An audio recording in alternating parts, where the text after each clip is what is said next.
This is Gary Hartley by the chalkboard. My guest today is Jim Wingren Jr.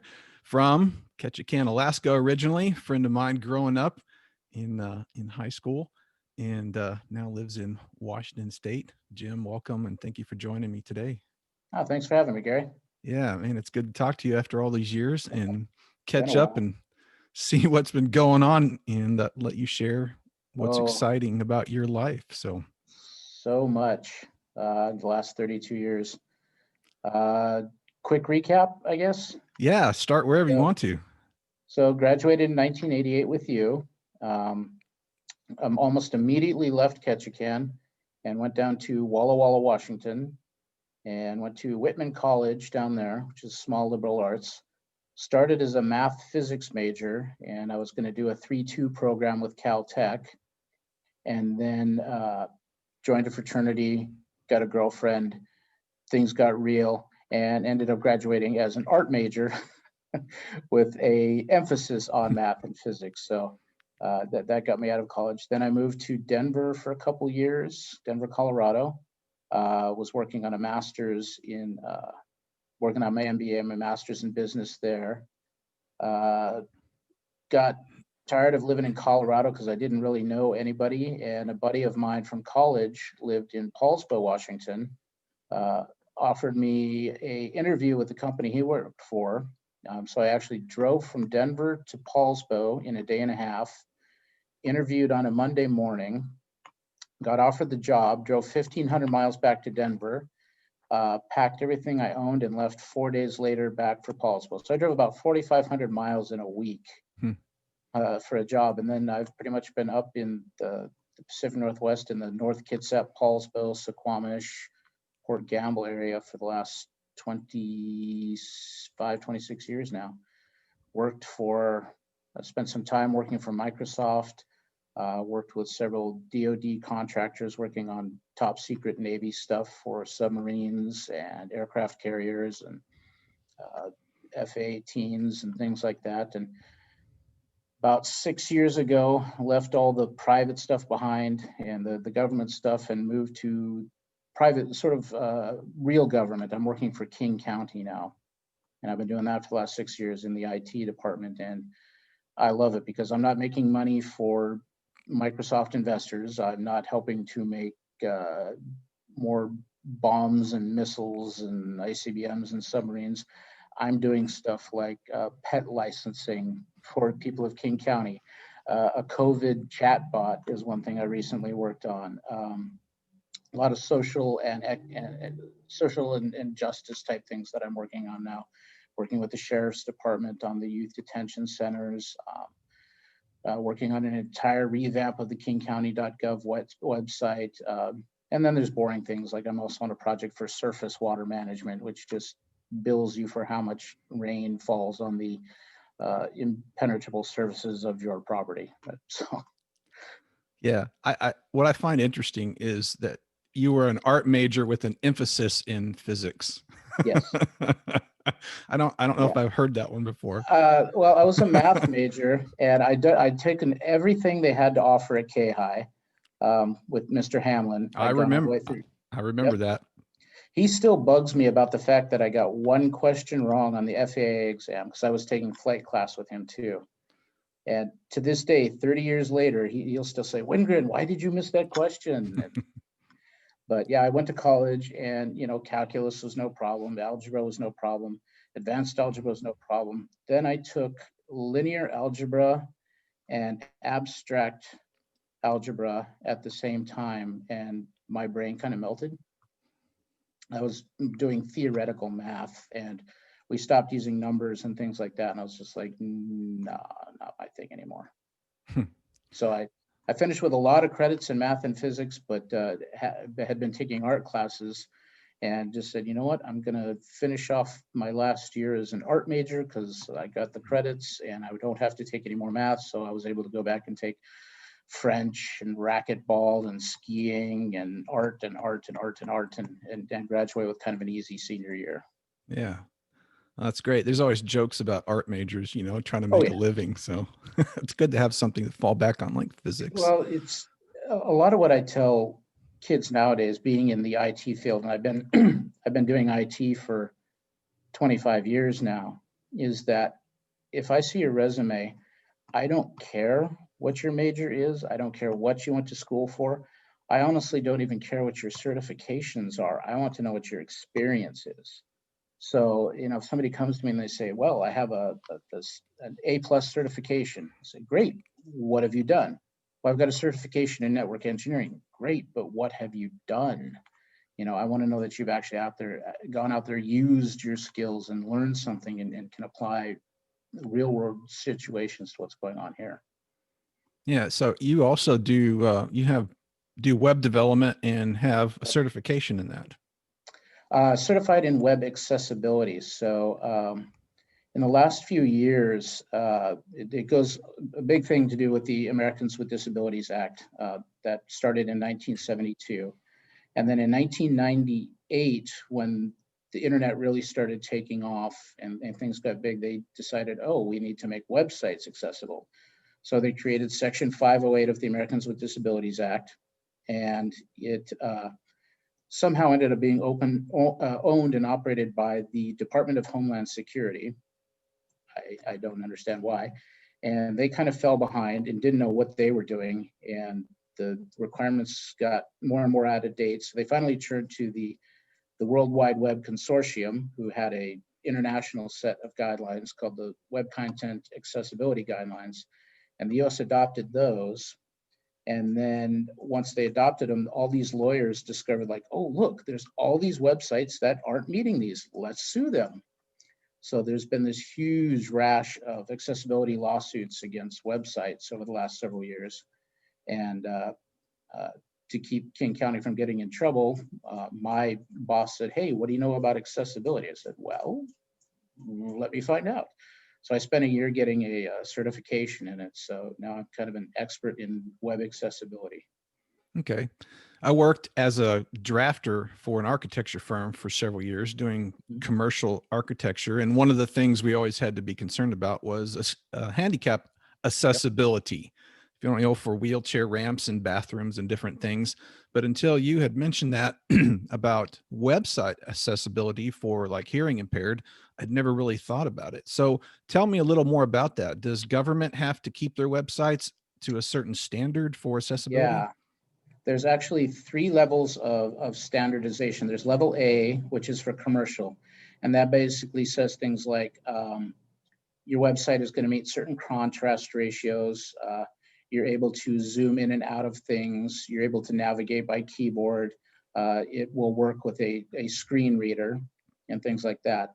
That's for the commercial. The biggest one that people miss is, for example, images. People who are significantly visually impaired or completely blind, you can't just have an image that says image.jpg. It actually has to have a background text to it so that when they're tabbing to it, screen reader will do it.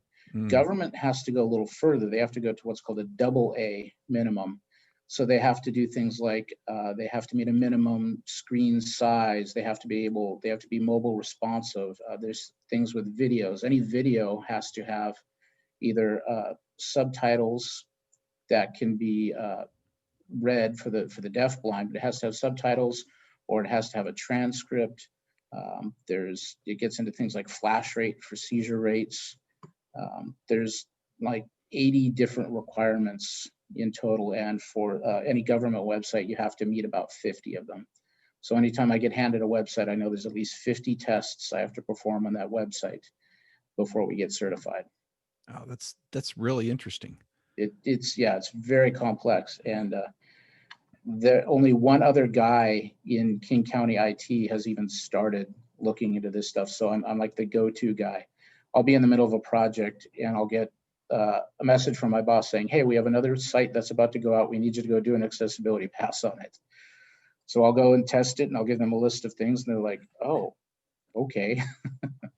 So I've disappointed a few people who thought they were going to send something out in a day. That's what an IT expert does. Yeah, and I've been doing it for 25 years now. So specifically QA, quality assurance. Yeah. Well, that's neat because you have a little niche there that a lot of people aren't familiar with. And I find the image thing interesting. I wouldn't have thought of that, but yeah, they need that information to come up I guess, in so they can hear what that Right. image is. Yeah. Okay. Yeah, that's really interesting. So you on Facebook, I see a lot of pictures of you in like medieval garb and Yes. swords. Tell, Yeah. tell me about that. So when I was in college, I started doing Olympic fencing, and I was part of the fencing team in college. And I got pretty good foil epee, really good at saber. And these at the time, I thought these weirdos showed up on campus once to do a demo, and they're all dressed in medieval clothes, and they were doing some medieval fencing sort of thing. And my fencing coach said, "Oh, come on, let's go show them what we can do." So we put our gear on and geared up a little more because they actually wore a little more armor than Olympic fencers, and just wiped the floor with them. And then it wasn't for another, gosh, that was 1991. It was 95 when I moved up here. And my first wife was involved with the SCA, the Society for Creative Anachronisms. And she took me to my first SCA event. I was like, oh, it's these same weirdos. And then I got to meet them, and I now have hundreds of friends across the United States that I've met at events. And with COVID going on, we haven't been able to do much. But for example, last year, my girlfriend and I were camping probably at least every other weekend, going somewhere in Washington, Oregon, Canada. And we'd set up a medieval tent, and there'd be an event, and there'd be heavy combat going on. And I myself do rapier, so I fight with a rapier, or rapier and dagger, rapier and buckler, cloak and rapier. And I've gotten pretty good at it over the years, and know a lot of people. And yeah, that's kind of my other family now, the SCA family. Yeah. So what's the difference between a rapier and a foil? A foil is an Olympic weapon. It's probably maybe a half-inch square. It's a square blade, and is only about 32 inches long. Rapiers are actually based off of period weapons. So we have the big, think Princess Bride. We've got the big swept hilt guards with the knuckle bows and the pommel and the nice wooden hilts. And then the blades are reproduction. So they'll start anywhere from a half-inch to 3/4, in some of the nicer ones, even an inch wide. And they'll taper down out to 45 inches long. But we put rubber blunts on the tip of them, and the manufacturing process is such that they flex. So with a foil, you just touch people, and the only place you can touch them is in the torso to get a point, because they're wearing an electric lame. When we fight, it's closer to epee in that the entire body is a target. So very often you get stabbed in the face. We also allow cuts and draw cuts. So if you miss with the tip, you can bring the edge of your blade in and draw it back, and that counts as a cut, and that'll kill somebody. Then there's another step up from that now, which the society started called cut and thrust, which is the equivalent of HEMA, the heavy European martial arts, or historical European martial arts. And these are the guys that are out there fighting with long swords. And we do that too. So there's guys out there actually using long swords, making percussive hits and draws and thrusts. They wear a lot more armor than we do when we're fencing. But we also wear more armor than they do in Olympic sports. And then there's the armored combatants. Those are the guys you see out there with, they actually fight with rattan. They use rattan sticks, and they're in full armor, full helmets. They're wearing gorgets on their necks, shoulder pads, elbow pads, wrist armor, knee armor, groin, kidneys. There are the minimum requirements, but there's guys out there in full plate, chainmail, and just beating the snot out of each other with rattan. And I've we seen do that. Go ahead. I've seen some videos of those guys fighting with long swords. That's Yes. crazy. That's crazy to me. Actually, a good friend of mine up in Victoria or Vancouver has the Academy Duello, and he is a world-known longsword instructor. In fact, they do, the film industry does a lot of filming up and around Vancouver.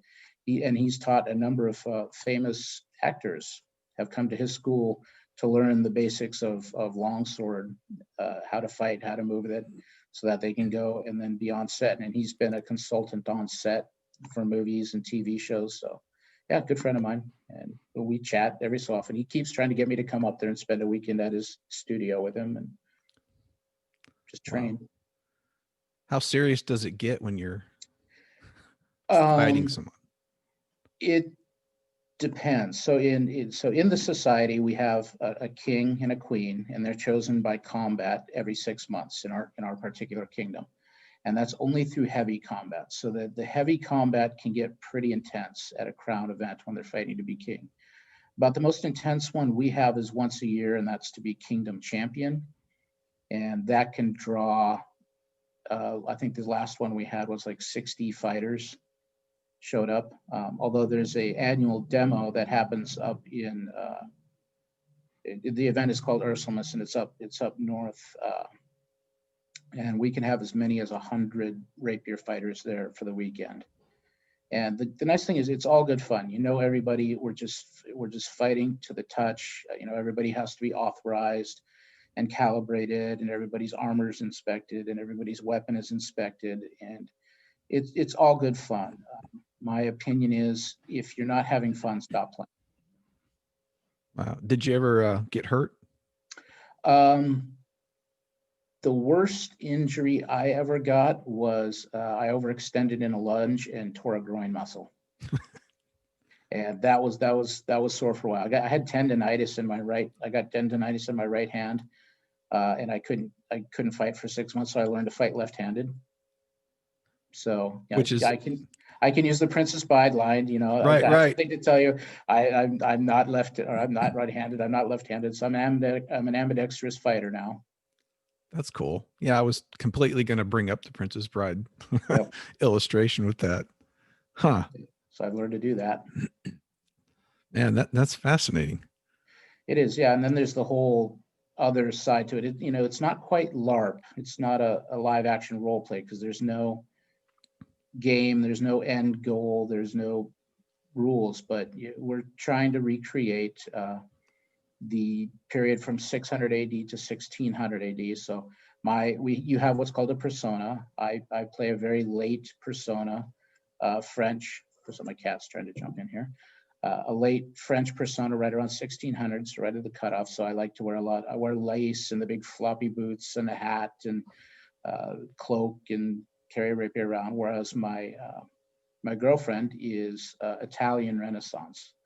So she's got, you know, big, huge, fancy dresses, and she does her hair up and does everything. Although then there's the times when you dress down and people are like, Norse, I'm going to wear Norse because it's a tunic and pants.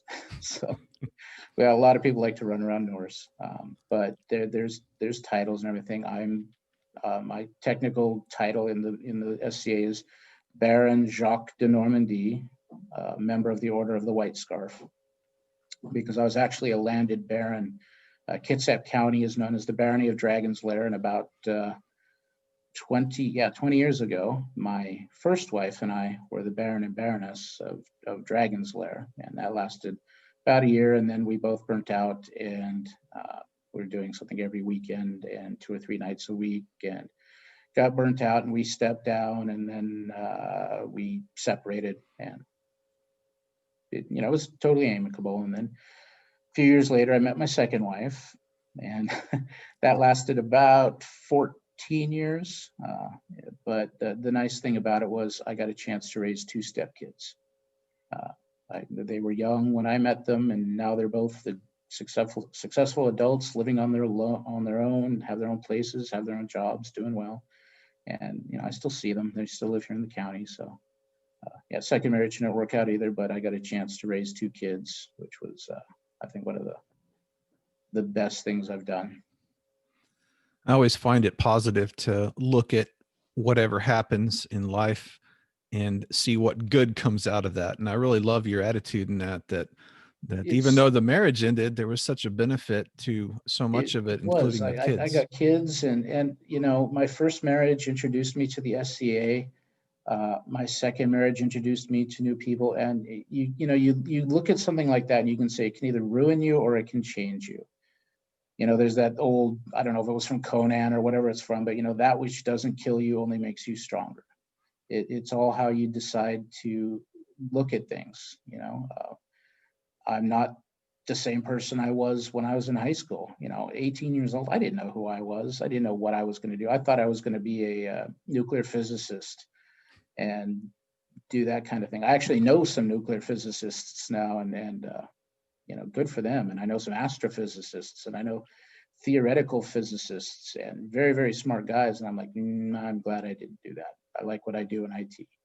But, everything I've done, there's so many things I can look back and look at actual points in my life where things change. When I left Colorado and moved up to Washington, huge change, and started a new life, and got married the first time, got introduced to the SCA, met my second family. The SCA is my second family, and the people I've kept in touch with for 25 years. And then, met my second wife and got to be a parent, got to be a father. So what my parents went through, junior high and teenage kids, I wouldn't wish that on anybody. But once it's done, you can look back and say, oh yeah, great kids. And now I took a break from the SCA when I was with my second wife because I was raising kids, and now I'm back in the SCA again. And the best thing is I was gone for almost 15 years, and everybody's like, John, how are you? How have you been? I missed you. And it's family, and I love it, and I love what I do for work, and so yeah, life is good. Have you guys had many events this year because of all the COVID stuff? It's weird. We're doing virtual events. So we actually just had one yesterday. We had my Barony's Yule Feast, and it was completely virtual. So we did some pre-recorded. There was some pre-recorded stuff, and I'm actually an officer of the Barony. I'm the Rapier Marshal for the Barony, so I'm in charge of all the paperwork for Rapier when we go back to having practices. But I'm also the Baronial Rapier Champion. In 2019 was our last big Baronial event where I won the Rapier Championship and became the Baronial Rapier Marshal. So I was supposed to have turned it over in 2020, but with no events, no tournament, so I'm still hanging onto the gear. But we had a big event yesterday, and there were some pre-recorded things from our Baron and Baroness. And then throughout the day, we just had basically a Zoom call running for the whole day. And people could pop in and chat. And then we had a YouTube channel where people were playing things by bards and doing demos. So I watched some cooking demonstrations and some demonstrations on how to dye with fungus and lichens. Another guy was doing a demonstration on Viking period ring making. There was some other guys talking about armoring. Lots of period Christmas songs going on, some dancing, some musical instruments. So that's what we kind of did for the day. My girlfriend and I just sat here and cast to the TV with the YouTube, and then had the laptop going for Zoom so we could chat with friends we haven't seen for some cases over a year now. But okay, so this is virtual's working. Well, it's good to keep those connections. So this is more than just like medieval clothing and armor and swords. You're also looking at cooking, and you were talking about dyes, creating dyes with lichens. And there's the whole arts and sciences side of the SCA too, which is historical clothing, historical techniques. There's this service side of it. My girlfriend was recently made a pelican, which is one of the highest honors you can get in the SCA, and it's for her service that she's done with armored fighting. She would basically ran tournaments and wrote the book on how to run tournaments. I have other friends who are laurels for their costuming. I have a friend who's a laurel for doing period pottery work. She'll go to events, and she and her husband actually built a period kick wheel. So it's not an electric pottery wheel, it's a big kick wheel, and she'll bring it, and she's researched period designs and period glazes and firing techniques, and she does all that. There are people in the SCA who have actually, they have stuff that they've created in museums around the world because they've gone to that level of detail in the work they do. Man, that makes it even more fascinating, because I see a few pictures on Facebook, and now I'm seeing all these other aspects that you guys are involved in. Yeah, that's really cool. Yeah, then there's the combat side. There's the rapier. There's the heavy combat or the armored combat. There's archery. There's they do period archery, crossbows, longbows, and then there's even equestrian side.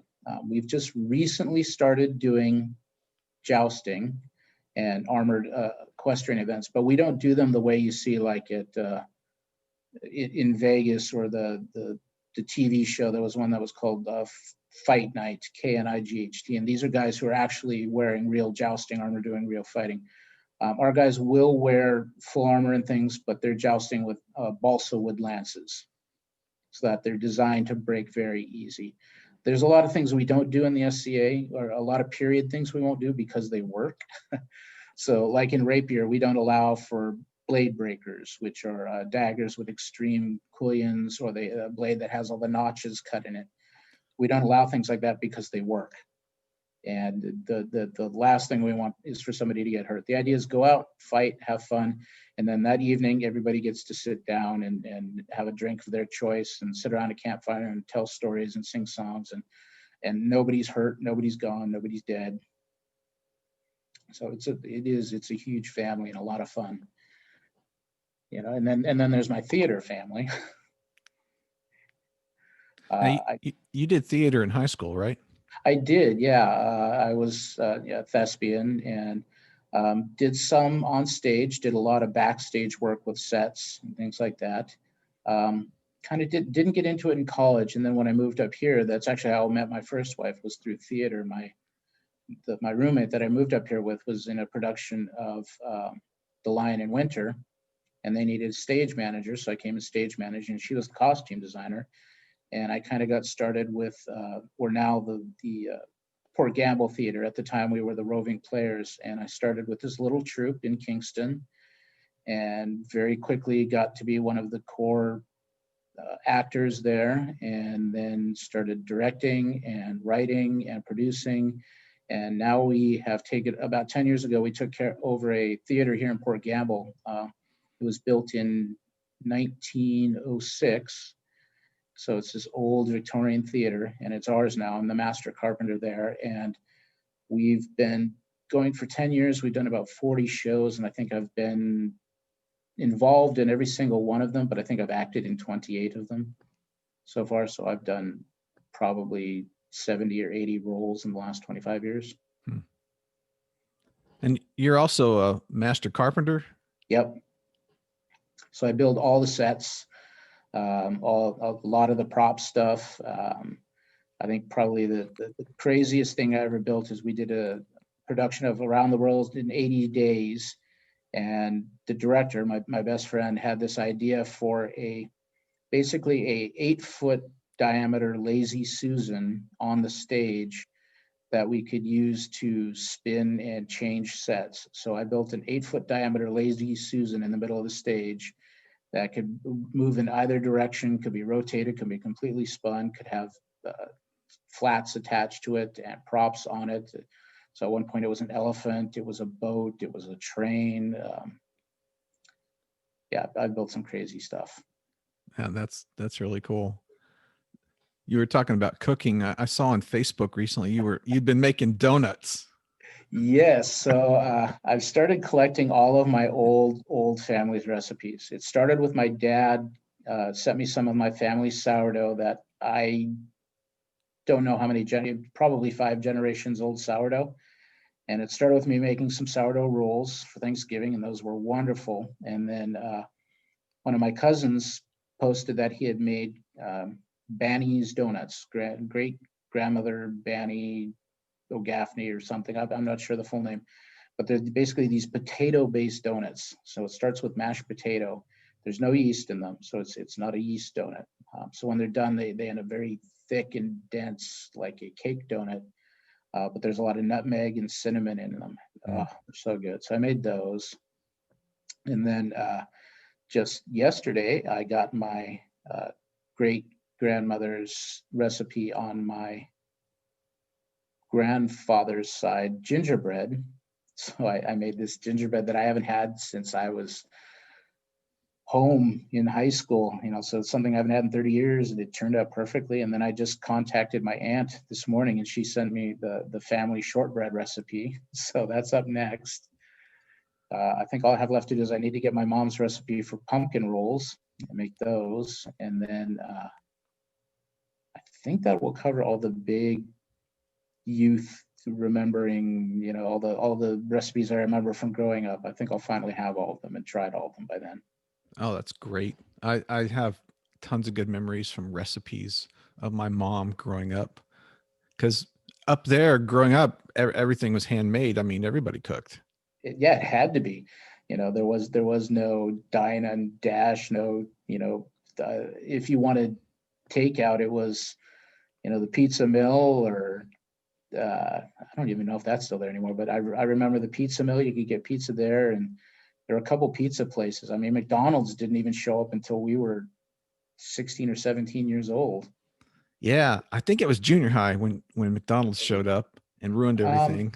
I think it was later, because I remember I was working for Gray Line at the time, the tour bus company, and they invited us in when they first did an opening, and we went in, and I think I just had a mass amount of McNuggets and French fries, and probably screwed my blood sugar up all sorts of lovely ways.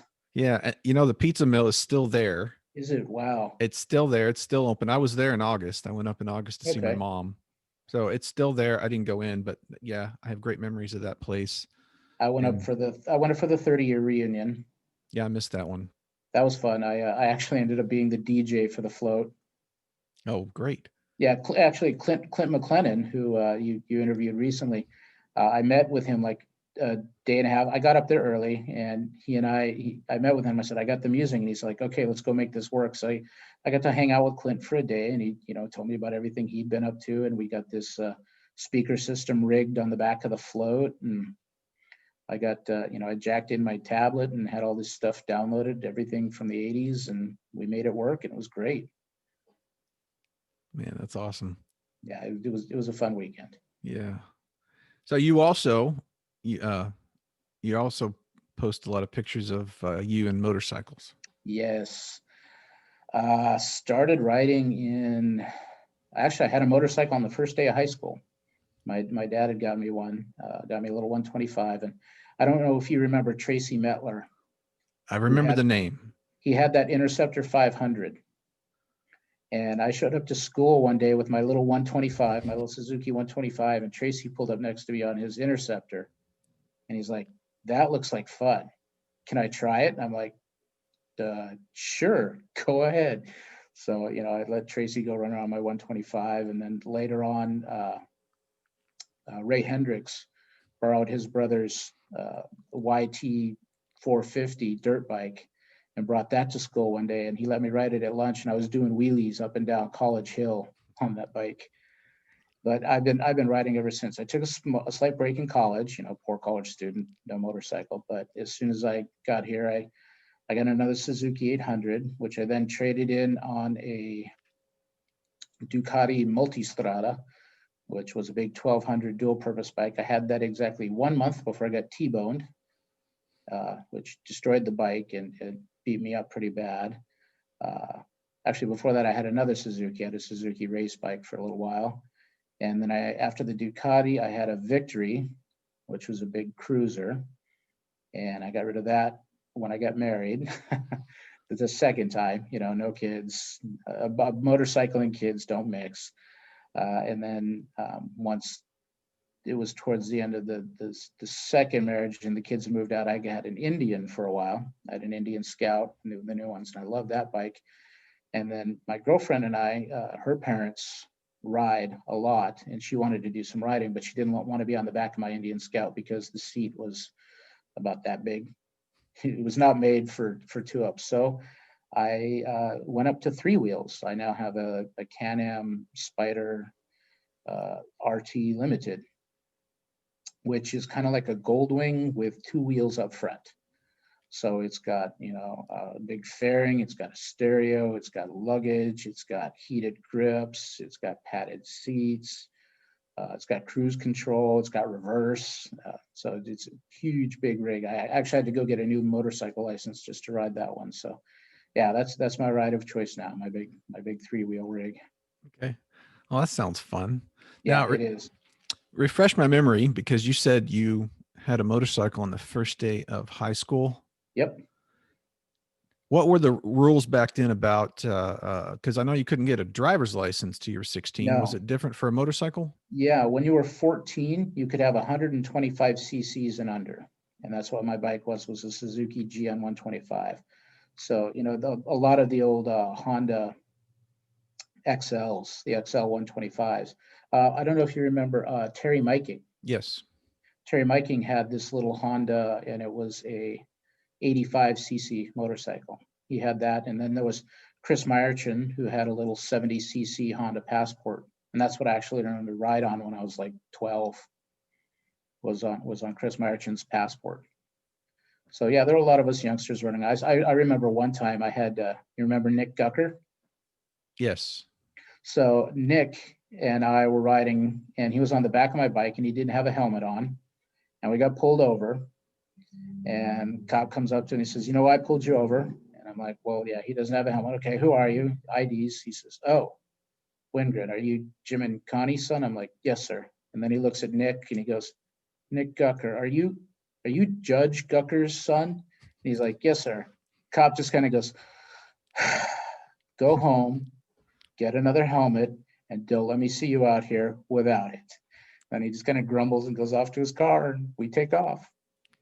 So yeah, so Nick saved my bacon that time by being who he was.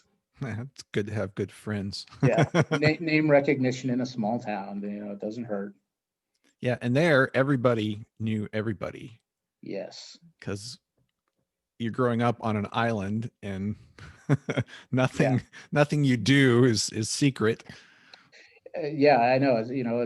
Especially since at that time my dad had Gaffney's, the men's store downtown, and my mom had been teaching forever and still was teaching. I think she ended up teaching for something like 40 years between that at Holy Name and Houtling, and so yeah. In fact, a few years ago when she turned 70, I posted on Facebook. My mom's not on Facebook, but if you were ever a student of hers or anything, post it here and I'll share it to my dad. I ended up with something like 200 comments from kids she had as students and some of their kids as students. In fact, she's actually had children whose grandparents were her students. She had been teaching up in Ketchikan that long. So that was kind of cool. Yeah. What is your mom? She's still alive? Yeah, they're both doing good. They're both doing okay. They last year was their last year as Santa and Mrs. Claus. They finally decided to retire. Dad's having some health issues. They're both up there, still up on Hill Road. Okay. And he's actually turned over his Santa garb to another guy up there in Ketchikan who's taking over now. But he sent me like his old Norwegian Santa outfit, his old world Santa. He's sending me all that, so I'll have all of his old Santa stuff that I can wear at an SCA event for like Candlemas or 12th Night or Yule Feast, any of the holiday events. So I'll be doing that once we can start meeting again. So I'll be picking up the reins a little bit. I'm not going to go back to, I've had the full beard and everything, and it's just a pain. It's about as much as I like nowadays. Yeah. Oh, that's neat. Well, I'm glad your parents are still there, and my mom is still there. In fact, up until the end of this month, she's still in the same house that I, have always known. And but she's got to the point where she's got to go into the Pioneer home at the end of this month. So it's tough. My dad's mobility issues and things like that, but mom's still doing great, so she's taking care of them. They haven't decided that yet. They might move out now that my youngest sister's moved back to Iowa. So Rebecca lives in Iowa now, and Mary, Josh retired from the police department up there a couple years ago, and they moved down here. So they're actually not far from me. They're over in Milton, which is kind of between Tacoma and Kent over there. She's still working for Alaska Airlines, and I think he's doing security for like Bass Pro Shop now, which he loves. That was always his thing, was fishing. So they're still down here. My niece still lives up there, Katie Dossett, and she has Katie's Ketchikookies. So she's doing this whole cookie thing up there. But yeah, now that everybody's down here, mom and dad are thinking about moving down. So Yeah, Ketchikan's a great place to grow up. It can be a hard place to get old because there's not a lot of resources there for older people. yeah, I run into people down here all the time because I'll wear it, my Ketchikan baseball cap, or I'll wear my Ketchikan Police Department sweatshirt, and people ask about Ketchikans and Ketchikan, and I'll tell them it's a nice place to be from. I couldn't go back up there and live now. Just with the industry I'm in, nothing to do, and living this close to Seattle. Seattle's basically only 45 minutes away for me. So I couldn't not live with what I've gotten used to. I mean, I'm still very rural. Port Gamble is, I think, about 200 people out here. Tiny little town right on Hood Canal. Very quiet. I'm living in a house that was built in 1904. So heating is sometimes an issue, and it creaks a lot and makes noise, and power goes out a few times a year, but I like it. It's a nice, quiet little town. Yeah, growing up in Ketchikan, having the power go out was a normal thing. So exactly. That was an annual fall event when the power exactly. would go out. It's like it's Thanksgiving. It was always a gamble whether or not you were going to finish dinner. Yes. Or the power was going to go out. Yes. Every year, are we going to have cold canned food, or can we actually make the turkey? It's like, maybe we'll do Thanksgiving next week, and tonight will just be whatever's not needed to be cooked. Yeah, I always laugh at people here when the electricity goes out, because 5 minutes in, people are panicking, and I'm thinking, what's the big deal, really? Yeah, exactly. It's like, you get a generator, you deal, or you have candles, you just deal with it. Or people complaining about the rain in Seattle. I'm like, folks, you have no idea. I'm from a town where they measure it in feet. Yeah, and Ketchikan this year set a record for rainfall during the summer months. Yeah, it broke, 13, 14 feet, something like that. I don't remember what it was, but it was a lot. And I was there in August, and it rained almost every day, which I didn't mind. Living here in Texas, going up and having some rain was kind of nice. Have you seen the recent videos of the flooding Ketchikan's had? Yes. Oh, it's been amazing. Yeah, my sister's been posting stuff about that. I mean, they were ready to evacuate Creek Street at one point, which is just crazy, because I remember doing that stupid run from Schoenbar, the run down the back road on Creek Street and back to the school. Oh, hated that. I was not a runner. Yeah, I watched some of the videos people posted on Facebook, and it was getting really high. I'm thinking, whoa, that's going to be dangerous pretty quick if it doesn't go down. Yeah, I saw a couple from Jerry Raro, and wow. Scary stuff. Yeah, and then somebody had posted one at Ward Lake where it was flooded. The road was flooded, at that first area where you can see the lake when you're driving, or it's not the first area now, where it had covered the road. And I only remember it doing that once, when I had a vehicle, when I had my truck in high school, where the road was covered a little bit with water. Yeah, I remember that once. I do remember ice skating out there a lot. Yes. With the Meyerchins and Trevor Sandy, and we'd go out there and play keep away on the ice at night with a glow stick. Yes.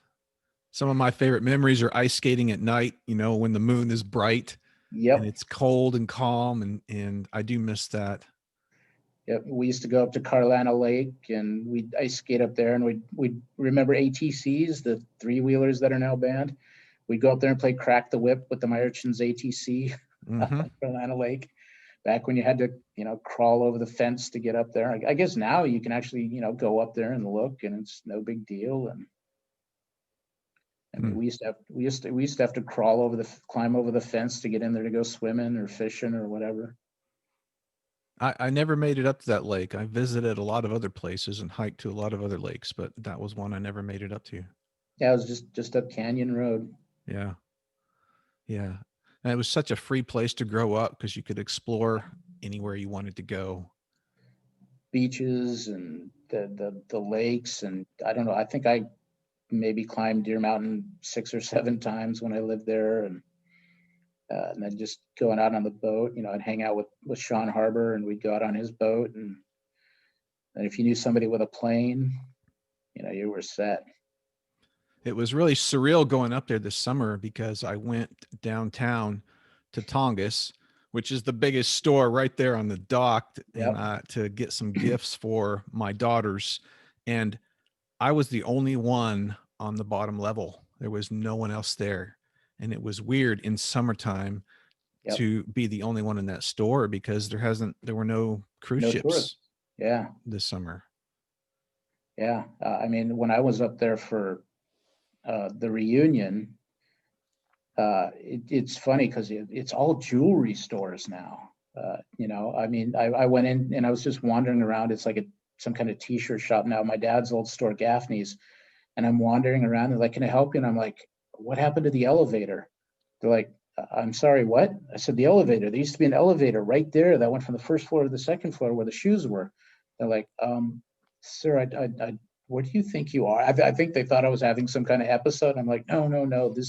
This used to be my father's store, and somebody older there was like, "Oh, you're a Gaffney." I'm like, "Well, Wingren, yeah, this used to be Gaffney." He's like, "There was an elevator there?" I'm like, "Yeah, there used to be an elevator right there that would go up to the second floor, and we could go out of the windows and get out onto the roof, and we'd watch the 4th of July parade from the roof." And yeah, things have just changed there. Things change. There's a place downtown past the movie theater where there's a stop sign there now, where there was not a stop sign when I was in high school. And even this summer, I ran that stop sign because my mind didn't see it because there's not supposed to be a stop sign there. Yeah, like, wait a minute. It's like Whale Park now or something. Yeah, it's something right near there. Yeah, so I had to always be careful. Like, okay, things are different now. I have to look, you know, and see if there's a stop sign somewhere where there wasn't one before. Yep. Yeah, but growing up there, it was so much fun. You know, there's the theater here in Abilene, the Paramount. There's a Paramount theater that's really old. I think it's almost 100 years old here. Wow. And it's the same size and shape as our auditorium used to be when we were in high school, except the Paramount Theater has these castles and, you know, a cloud machine or star machine that goes over the roof. But it's so interesting walking in there because, you know, our old theater in high school was so interesting because it had that big balcony up there. Yep. And it was huge. I mean, our entire school could fit in there for events and things. I remember they had the senior auction and talent shows and stuff that would not fly today. The senior slave auction. We had a slave auction in high school. Yeah. Yeah. I remember that.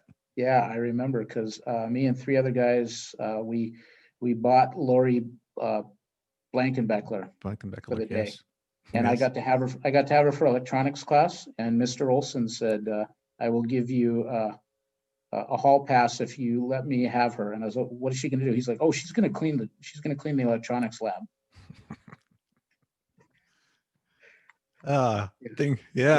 Things were so different. Do you remember we played a little game in high school? I think we were sophomores where tag where we killed each other. We had to murder our friend, you know, somehow. The assassination game. Yep. Yes. I still have those rules, and I think I have the notebook that has the results in it still. Because I ran one of those games. I had a squirt gun. I had a battery-powered squirt gun that looked just like an Uzi, and I brought it to school. Before they had orange tips on them? Yeah. Yes. It was just a black Uzi-looking squirt gun. Yep. I had one too. You know, back in the day when you could do that and not get in trouble, and it was just, it's just a squirt gun, big deal, you know. I got it taken away. I had to pick it up after school, but yeah, It was like, all right, don't bring this to school again. Okay. All Yeah, right. exactly. You weren't handcuffed, and that there weren't a dozen cops pointing guns at you, and yeah, it's a different world, different times now. Yeah. Yeah, And it is. Things change, and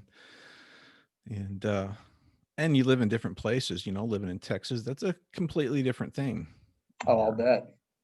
There's Yeah, I there's bet. I saw your video when like when the Biden bus came through town. That looked kind of scary. this is a very Republican area of the country. Abilene has 3 Christian universities. We're a ranching and farming community, very down to earth and mostly Republican. It wasn't scary at all. And I went there just to observe what was happening, not really give a comment on too much of it. But Mhm. yeah, it's this area of Texas is actually a pretty peaceful place to live. It's kind of an anomaly. We're out here all kind of by ourselves. There's 125,000 people here in Abilene, but we're an hour and a half drive away from the next decent size city or town.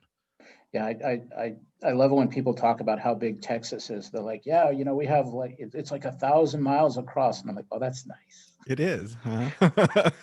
I'm like, we're thinking about cutting Alaska in half and make Texas the 3rd largest state. And they're like, what? And I'm like, just go look it up. Go look it up. But I'm kind of in the same boat here in that Kitsap County, we have sub base Bangor, and we've got the Newark, which is the Northern Underwater Weapons Command. So we have a nuke base 15 miles from my house. There's enough nukes stored to remove the Kitsap Peninsula there, and there's submarines, and then there's the naval shipyard. So there's like 3 aircraft carriers parked there right now being disassembled. So this is a very red county inside of a very blue state. So it's interesting over here sometimes too. Mm. And There's an Air Force base here in Abilene. yeah, we've got Joint Base Lewis McChord just down the road. Yeah, I spent 14 years working for defense contractors Oh, in cool. the, Okay. yeah, I spent, no, not 14 years, 12 years, a little over 12 years in the B-1 bomber flight simulator. Ooh, So that fun. was kind of interesting. Yeah, I had a lot of interesting experience working there. What year is it? 2020? I think I can talk about this now. I was doing, I was writing automation software for testing nuke launch simulators off of subs. So I had access to blueprints for ICBMs and the rocket engines and the rocket engine test software and test equipment. Well, that's interesting. Yeah, it was I think I can talk about it now. That if I say that much, I should be okay. Yeah. So you obviously had secret security clearance? Top secret. Top secret? Yeah, I actually had the FBI had to come and interview me and interview my family and friends, and I had to fill out stacks and stacks and stacks of paperwork and get fingerprinted and all this stuff to get my top secret clearance. You'll appreciate this because I started at the simulator in 1995, and of course we had to get a secret security clearance. Mm-hmm. And back then it typically took at least 6 weeks for that paperwork to come back when anyone filled it out. I had lived in Ketchikan in the same house my entire life, lived in Abilene. I had 2 addresses here or something like that. Mine came back in 2 weeks. Everybody was shocked. Well, Wow. I said, well, I've only lived one place my entire life. I've lived in one house in Ketchikan, Alaska, one address. There wasn't anything to look up. Yeah, exactly. It took 2 weeks. Nice. Yeah. Those are good experiences, though. It was fun working there. Made a lot of good contacts. Yeah, I had fun. I got to go onto the nuke base. Before 9/11, a good buddy of mine was a yeoman on one of the big nukes, one of the big boomers. And I remember he says, hey, you want a tour of the sub? I'm like, sure. He's like, okay, just drive on down to the dock on Saturday morning. And I literally drove to the dock and parked right where the sub was berthed. Nowadays, you're not getting anywhere near that. after 9/11. But yeah, I parked to get out, and a couple Marines standing there like, "Who are you?" I'm like, "Oh, I'm just waiting for Rich McComb." I'm like, "Yeah." Like, "Okay, cool." So we just sat there and I chatting with these Marines, who were fully armed and in gear. And then Rich comes pulling up. He's like, "Hey guys," like, "Oh, hey Rich." "Yeah, he's coming on board with me." "Okay, cool." So we get in and we climbed down the con tower, and he took me all the way from the torpedo room through the captain's quarters, through the mess hall, the berthing bunk, where they berth. These guys literally sleep between nuclear missiles. So there's a nuclear missile here and a nuclear missile here, and in between is a set of bunks. And they're sleeping right there. And we went all the way back, and the only place we couldn't go into was the engine room because of radiation. I didn't have a badge or anything, but I got to look through the periscope, and he showed me the missile control launch center, and all these cool things that people today just can't go do anymore. Yeah, I got to go on the USS Alaska submarine in Cool. Ketchikan once. Yeah, it was really neat, and that was a great experience because I was almost immediately claustrophobic when I got down in there. I was used to seeing a movie set submarine, which isn't quite like that. I'm going, "Oh my goodness, this is absolutely tight in every little corner." And I know guys who are on the Parchie, which is the super secret spy sub, and they're gone for 6 to 8 months at a time, underwater for 6 to 8 months at a time. I couldn't do it. Yeah, I spent months, on the ocean commercial fishing in junior high school and college, and that was enough for me. Yeah. When that was over after a month or 6 weeks, I was like, okay, ready to be back on land. I can't imagine being underwater for that long, but it takes a special. That's why I couldn't go back to Ketchikan and live on an island again. Yeah, I enjoy visiting, but I wouldn't want to live there. I just enjoy living in a place where I can go other places.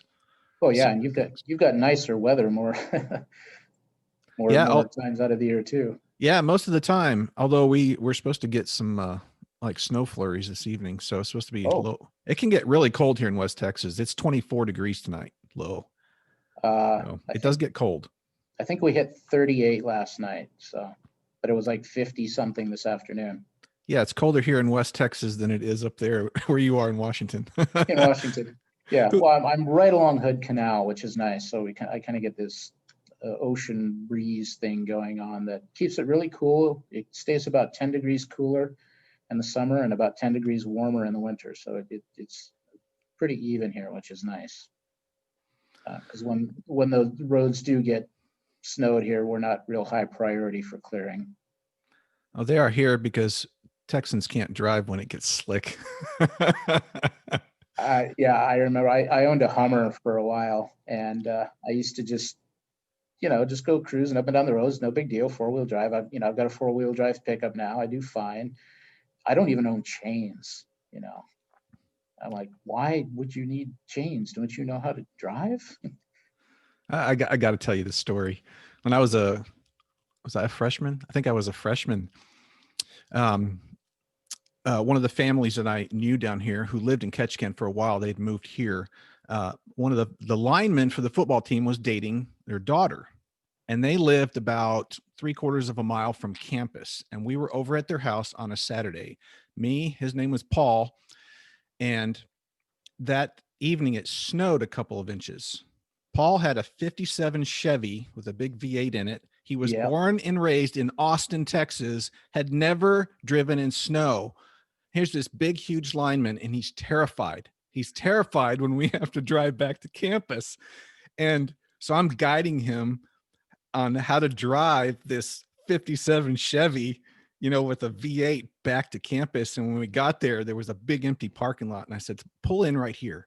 So I pulled in and I said, now just turn your wheel one direction, just kind of give it a little gas. So I taught him how to do donuts, taught him how to get comfortable in the snow. And it didn't take him very long, but having never done that before, he was so scared. But I loved that opportunity to teach someone how to drive in the snow. Yeah. My favorite snow story was when I was in high school, and after I was 16, junior, my dad let me start driving his pickup. I had that ugly brown pickup with the roll bar and the KC lights, and had the plow in the front and the winch in the back. I showed up one morning, and I had the plow on because my dad's rule was you can drive the truck, but you have to like plow the church driveway and you have to go plow the driveways of all these people who need help and everything. So I got pretty good at running the plow. And I showed up at school one morning and parking lot was just probably 1.5 feet of snow. And I think there was like one other vehicle there and it was Pennington. And I pulled in and I dropped the plow and I made a parking spot. And I got out of the truck and Pennington comes right up to me. He goes, "City can't make it here. Can you plow the parking lot?" I was like, "Oh, it's going to take me a while and it's going to burn a bunch of gas." He's like, "We'll give you gas money out of petty cash and you can have the rest of the day off from school. I'll write you a pass." I was like, "Okay." So I had the plow on the truck and I plowed out the driveway and then I went in the office and Pennington gave me $20 cash, petty cash. And he said, "You're excused for the day." So I had to go fill up the tanks. I went down to the service station at the bottom of the hill there over by C-Mart and they were snowed in. And I dropped the plow and pulled up to the gas. And the guy comes out and he says, "Hey, we need to get to our cars and stuff here. Can you plow our lot?" I was like, "Sure. What do you give me?" He goes, "Free tank of gas." I'm like, "Done." So I plowed out the gas station. I got a free tank of gas and $20 from school and the rest of the day off. Nice. Best day ever in school. Yeah. Did you ever skip school? Not until I was in college. I never skipped anything in school. I actually graduated with a 3.96 because I got an A- in one of Jim Dar's art classes because I was a freshman and he said he didn't give freshmen A's. That's not fair. Yeah, so it kind of ruined my chance for a 4.0. But yeah, I remember I walked with Amy Guffinet, who just passed away a few months ago. Yeah. Which was kind of sad because I had taken a whole bunch of photos and I burned the playlist from our reunion and I put it all on a thumb drive and mailed it to her. And her sister Jody and her mom got it the day that Amy passed. So they weren't able to share with her. But when we did the school float, we did it in brick period. We went back to the whole wall theme, another brick in the wall.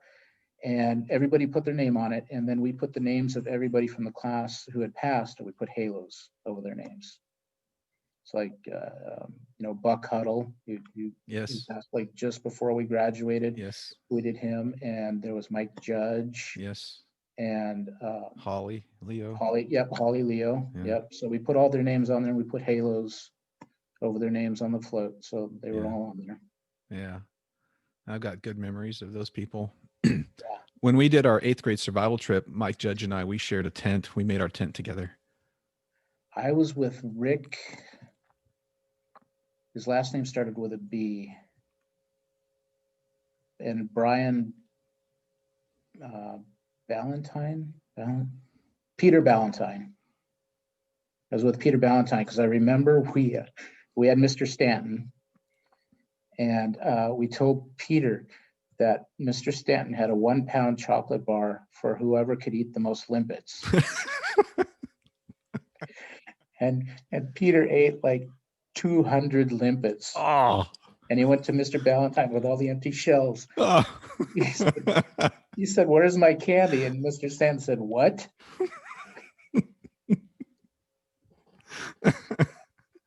Oh, that's great. Yeah, it was horrible. Oh, Horrible. I think 200 limpets, that's like a quarter of an actual meal anyway. Yeah. It's like maybe 2 cups of meat, but yeah. Yeah. Oh my goodness. Just the thought of gumming those down, man, because they're not tender. No, you can only do so much with beef broth and rice. Yes. Yeah. Oh. So yeah, I remember that one. I cooked enough limpets just to know how to do it. I probably had a dozen or two, a couple dozen maybe. And once I had it down, I'm like, okay, I know how to do this if I need to. Yeah. We found some kelp crabs and we boiled up some kelp crabs and got a little, not a whole lot of meat, but enough that, mixed up with rice. It tasted pretty good. Yeah. And we actually, go ahead. I was going to say, and of course, being diabetic, I had some extra stuff with me if I needed it, just in case. But that trip was great. Yep. I've seen articles on the internet about it now where, these kids up in Alaska go out for 2 days and live on an island, and people are like, what? I couldn't leave my kid at home for 4 hours.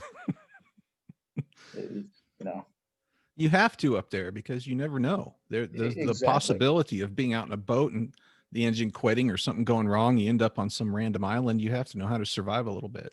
Our family had a boat, and I know we had to be towed by the Coast Guard at least once. So did we. Yeah, we weren't paying attention, and we ran high and got stuck and had to get pulled off. And I don't think we had to get towed back. There wasn't enough damage to the boat, so we were able to keep going. But yeah, I remember some fun times out on the boat with my dad and cousin and my grandfather and my family. The whole family go out. Could you imagine nowadays putting 5 people on a boat 26 feet long with no internet, nothing but the books you have, to separate, one kid out on the bow, one kid up on the fly bridge, and another one down in the forecastle. There you go. And that's your space for the next few hours. Mm-hmm. Yeah, we were tough back then, man. Whatever happened, that's where you were, and you were there till the trip was over. It's like I tell people now, it's like, back home, gun control is hitting what you aim at.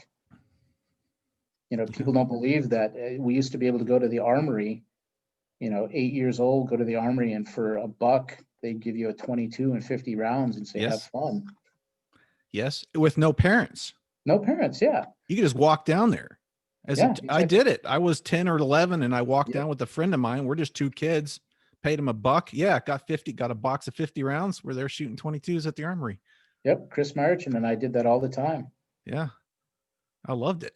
Yep, my dad's rule was if you use the gun, you got to clean it. So, I was 12 years old and shooting a 357 and a 30-06, and I learned to clean a gun, and learned how to use a chainsaw and split wood, and I remember the first time I ever drove, I was 12 years old. My mom had gotten a flat at the bottom of Hill Road, and she went down and she just walked down to Holy Name and called the house from Holy Name, and she said, "Car's at the bottom of the road. I need you to change the tire and bring it to me. There's extra keys in the kitchen." I was like, "Mom, I'm only 12. She's like, "It's 2 miles. You'll be fine." I'm like, "I don't know how to change the tire." She says, "You'll figure it out." So I did. I went and changed the tire on her Citation, and 12 years old, just drove it down to Holy Name. Yeah, I love it. I think I drove when I was 12 because my mom just stopped once way out north, said on the dirt road, and said, "Okay, let's practice a little bit." Yep, exactly. All right. I took my driving test in January in the snow and ice, and I remember taking driver's ed with McFadden, and they had that yellow, I think it was another Citation. It was just a piece of garbage, and I was in there with me and Joe Bond, and I think Clark Slaniker maybe, but it was there is so 4 big guys in the Citation, and we're going out north, and we're doing 55, and McFadden goes, "Let's see what he can do." And I said, "What?" He says, "Floor it. Let's see what he can do." And I looked at him. I said, "It is floored." We're just barely doing the speed limit in this little 4-cylinder thing, back when I don't know, does K-High still have shop? Shop is in Wood? Auto shop. Yeah, because Clint teaches it. Oh, that's right. Yeah. Okay, good. Clint McClendon. Yeah. It's one of the few places anywhere up there and probably the US that still has an auto mechanics program. Yeah. Yeah, it's pretty cool. Yeah, that's right. Yeah, my parents donated one of their vehicles there. Yeah, and Clint, I don't know if you heard our whole podcast, but he doesn't have a degree. He never finished school. Yeah. And the state of Alaska gave him a teaching certificate because he was so good at what he did. And so yeah, he told me about that. Yeah, he started, cleaning pools and invented this thing for pool cleaning, and it just took off. And he gave me his life story when I was up there for the reunion. It's just amazing, what Clint has done. I was like, wow, go Clint, good for you, buddy. Yeah. Well, I'm making an effort to try to get as many class members of 88 on and have a conversation with them and see what they've been doing for the last number of years. So I really, really value our conversation. Appreciate you taking the time to come on and talk with me. Oh yeah, we've been going for a while. Yeah, it's a little over an hour. Time So flies. it does. Man, Jim, it's so good to catch up with you. Thanks. Yeah, Yeah. we'll definitely keep in touch, and who knows, maybe after this COVID thing, I'll there's some really big, by the way, Texas is known as Onstiora. You are the kingdom of Onstiora, and there are some really huge events down there every year. You guys got a lot of rapier fighters and a lot of guys I know down there that I want to come and fight with someday. So Well, maybe one of these days I'll get down there. Yeah, if things clear up and you end up making it down here, yeah, let me know. That would be fun. Actually, I was just telling my girlfriend, we were watching the Food Network and something with barbecue, and there's this place called it's been on Food Network several times. It's like the Slaughterhouse or something. It's a huge barbecue place, or the Stockyards. Stockyards, yeah. And yes, yeah, huge barbecue place. Yeah, Fort Worth. Yeah, it's on my list of barbecue places to visit someday. Yeah, the Stockyards is a pretty cool place to go. So maybe stuff will open up and you can go visit there. Yeah, definitely want to. And then my brother Raul lives down that way. So I don't know if you remember Raul, foreign exchange student. Was with us. He was a year ahead, so he was a senior when we were juniors. I don't. No, I don't remember. He ran with a different crowd, but yeah, you just call my brother now. But yeah, he was a foreign exchange student. Okay. For a year, so I still keep in touch with him. But yeah, it was great talking with you, and thanks for having me. Yeah. Well, Jim, blessings to you, and we'll talk to you again soon, and definitely. Thank you again. All right. Thanks, Gary. Take care. Bye-bye.